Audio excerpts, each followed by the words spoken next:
Pertandingan lanjutan Grup A Liga 2 Indonesia antara Persiraja Banda Aceh dan PSPS Pekanbaru di Stadion Harapan Bangsa Long Raya pada Minggu malam 13 Oktober 2024 berakhir imbang dengan skor 1-1. Duel sengit ini tidak hanya mempertemukan dua tim yang bersaing ketat di papan klasemen, tetapi juga menyajikan permainan penuh tensi.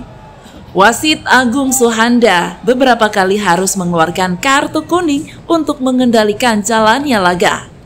PSPS Pekanbaru berhasil membuka keunggulan lebih dulu melalui striker asing mereka, Omid Pupalzai, yang mencetak gol pada menit ke-45 tepat menjelang babak pertama berakhir. Memasuki babak kedua, tim tuan rumah yang didukung ribuan supporter setia mendapat kesempatan emas setelah pemain PSPS melakukan pelanggaran terhadap Andik di dalam kotak penalti.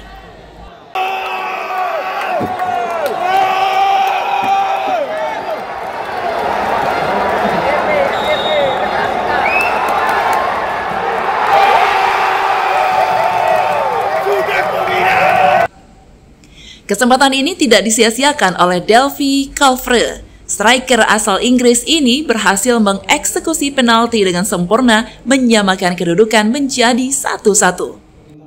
Yang pertama, permintaan maaf kami terhadap seluruh masyarakat Aceh. Kami belum bisa mempersembahkan kemenangan, tapi inilah sepak bola.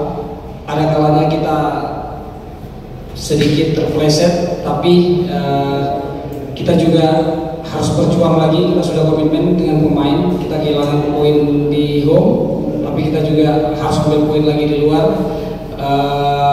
Pertandingan malam ini cukup sengit, cukup ketat. Kita tahu PSPS adalah tim yang bagus, mereka mempersiapkan tim cukup matang dari awal.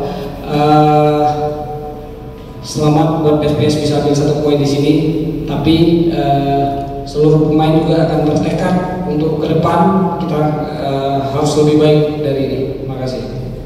Dengan hasil ini, Persiraja tertahan di posisi klasemen sementara dan gagal meraih kemenangan di kandang. Dari Banda Aceh, Tim Liputan Aceh TV melaporkan.